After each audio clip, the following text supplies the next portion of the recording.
I'm a little bit concerned that the left, and at this point I'm talking about the left broadly, I'm a little concerned that the messaging that they've engaged in for quite some time now toward the Black community is to some extent insulting toward them and infantilizing toward them. Because think about it, if you're told over and over again, this country's unfair, you're never going to make it, you're never going to make, why even try? Why even Of try? course. Like,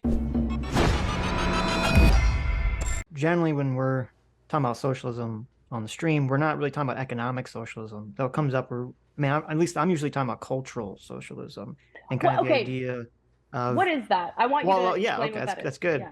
Like, so under like the principles of liberalism, like that our country was basically founded under, is this idea that we should conceptualize people as individuals and Mm-hmm. individuals interacting with each other. And yeah, of course, individuals will, get into groups of people and form political coalitions and blah, blah, blah, blah, blah. But at the end of the day, people should be viewed as individuals and be judged as individuals. And there should be some quality of like the laws apply to everyone on a universal standard, essentially, Mm-hmm.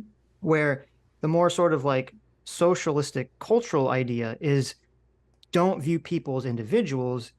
The individual identity is not really important or even desirable. You should be viewing as some part of a collective, a group. And often, Mm-hmm. when we're talking about it nowadays, it's along racial lines. So it's actually like, Kimberly Crenshaw even talks about this in her famous intersectionality paper, where she talks about how she doesn't agree how in the civil rights movement there was this liberal idea that blacks should strain, she says, strain for a universal identity of being a human or a man first and black second. And she thinks the ideal situation is for black people to identify as black first. That should be the primary identity. And like your individualism should come, somewhere down the road. And so Mm-hmm. I think, you have that combined with the idea of like race conflict theory, which is the view that all of society and all of the world is essentially a series of conflicts between people based on their racial identity. And that's the way it's always going to be. And so you're always going to be setting yourself up for a system where essentially like white people are always going to be trying to take resources away from black people to give it to white people.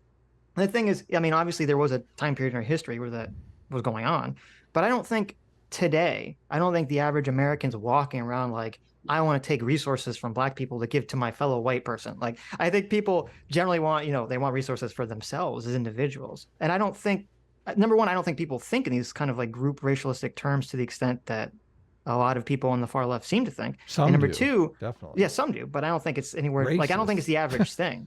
And then the Mm-hmm. second element is that I think teaching people that idea that this is the world you live in. I think all it does is it breeds negative stereotypes for white people, for black people. I think all it does is make people more racist, not less racist. And I think it's inherently dangerous to kind of promote this idea that just because our system was a system created by white people, in the 1700s, that means that there's some like secret racism built within the fabric of the system that even if you can't point to specifically and say this is where the racism is, it still exists just because white people basically create the system, and therefore we must dismantle and deconstruct everything. Yeah, I mean, it goes back to what I was saying earlier. I do think that people should be judged individually. And, it's really interesting because there are all sorts of like contradictory statements and ideas coming from the far left. Because, Right. I mean, I, sorry, I just lost my train of thought. You said something that like really, It's okay. Take your time. yeah, Contradictory sorry, ideas about contradictory ideas. Oh, here's what I was going to say. So, on one hand, and I agree to this, race is a social construct, Mhm. right? Mm-hmm. But then on the other hand, I guess you should take that social construct, something that was decided for you about your own identity, and prioritize that as the top identity, top characteristic of who you are, right? Like you should front load that. Lean I just into think it that's instead of weird. dismantling it. Yeah. Yeah, I think it's weird. So, I mean, when you think about Italians, when they first immigrated to the United States, they weren't considered white. Now they very much are considered white. Right. I'm Armenian. I mean, Armenia is part of the Caucasus, and I've always been considered Caucasian. But it's weird because my life experience as an Armenian of two refugees from Armenia who didn't speak English until I was like 5 or 6 years old, like it's very different from like, someone whose family's been here for multiple generations, whatever, but it doesn't matter. I'm considered the exact same as any other white person. My experiences are the same. My thoughts are the same. My behavior is the same. I find all of it super reprehensible and divisive, and I don't agree with it. Have your Yeah, and folks? Oh, go ahead, Sitch. it leads to like, so I remember we were having some debate with someone a few years ago, and I was like literally reading from like a CRT textbook, and they were kind of going through, they kind of gave this hypothetical of like, you have two black people, like one person who's black who gets a job, they go to law school, they get a job at a law firm, and they just kind of go down a path of being a lawyer. And then the other person, and they're not really like leaning into necessarily like a racial identity one way or the other. And the other person who's black is like making sure that they're specifically, producing music for black artists specifically, and they're kind of dressing in a more like, African garb. This is what they said, not me, African garb and things of that nature. And they kind of posit like, oh, the black guy who's just a lawyer is wrong for doing that. Like he's giving up some key aspect of his identity that's important by just kind of becoming an average American.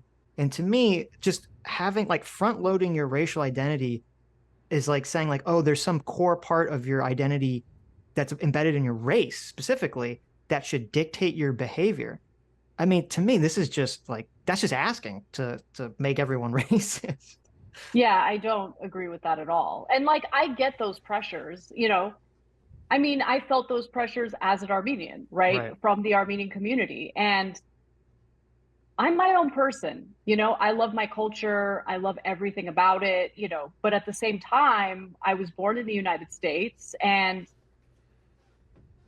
I identify as an American, like first and foremost. And it's because I was born and raised here. And while I appreciate and I love the culture that, my family has taught me, I just think it would be weird for me to see everything in America through the lens of an Armenian. Like it's just a weird way of seeing things. And look, I mean, just think about the endless bitterness and anger I would feel toward this country.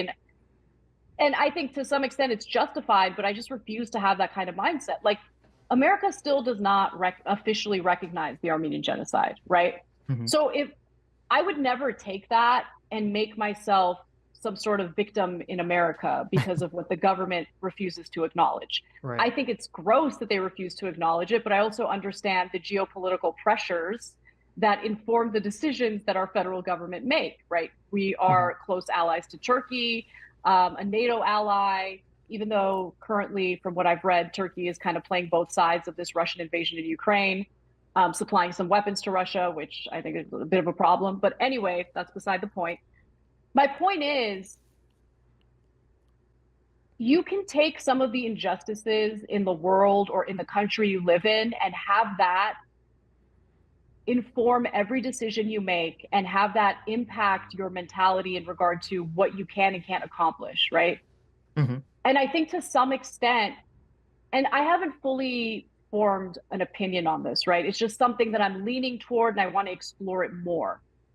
I'm a little bit concerned that the left, and at this point I'm talking about the left broadly, I'm a little concerned that the messaging that they've engaged in for quite some time now toward the Black community is to some extent insulting toward them and infantilizing toward them and stereotypical. So like it was kind of jarring to me in the whole affirmative action debate.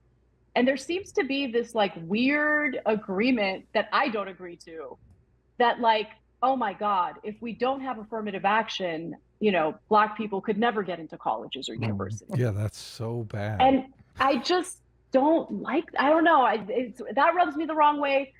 Sometimes I'm worried that the messaging, the hyperbolic messaging, because think about it, if you're told over and over again, this country is unfair, you're never going to make it, you're never going to make, why even try? Why even try? Like, and I'm worried that that disempowers people. So I don't know. It's something that I want to explore more. I want to understand more. Maybe there are some sociologists that have like studied this and researched this. And if you guys have any recommendations, I'd love to read it. But you're actually on solid ground in this one, because I saw Jenks opinion on this, on the overturning of affirmative action, and he was in favor of it for the same reason I'm in favor of it, because it creates all these negative stereotypes. And a huge contradiction I saw on the left, and I'm like, I don't necessarily know how to process this, but they're saying Clarence Thomas, they're using affirmative action to call him stupid. And I'm like, wait, what?